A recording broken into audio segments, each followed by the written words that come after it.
until next Wednesday, makes himself comfortable, looks over all of my writing and tells me it's garbage, makes fun of how short I am, says my life is going nowhere, and I would ignore him if I didn't think he had a good point. He's not as bad as you think, though. Depression is actually quite happy, especially when the joke is at my expense. He has a sense of humor like a child with a pack of matches. I try to get Depression to go out to a bar or something, but no one at the bar likes Depression. All of my friends think that Depression is a bit of a downer. So we just stay in, keep the blinds shut, listen to the Doors on repeat until the sunrise. Depression wakes up earlier than anyone I know. Good morning, he yells in my face. Of course, the morning is not good, but I humor him and drink the coffee that he's burnt, eat the toast that he's burnt, eat the cereal that he's burnt. How do you burn cereal? Because Depression has a way of fucking anything up.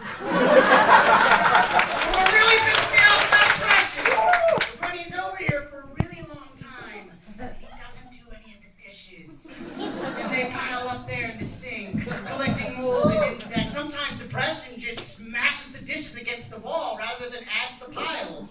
It's partially my fault, I suppose, rewarding him for his behavior, giving him all the liquor he wants until he gets real quiet, stares at the floor, rocks back and forth. But there's only so much he'll drink before he looks at me with that smile like a serrated edge. When Depression gives me that smile, I know what he really wants. Depression craves blood, considers it a delicacy. I tell him he can't have mine. I tell him to go down to the blood bank if he's so thirsty, but he claims the blood there is too sweet, that he needs the bitter blood, but I refuse to let him taste mine again.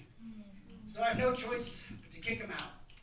Hey, Depression, I say, it's been great having you around and all, and listening to your nihilistic diatribes, but also it hasn't been great. Do you think you might be able to find another place to stay?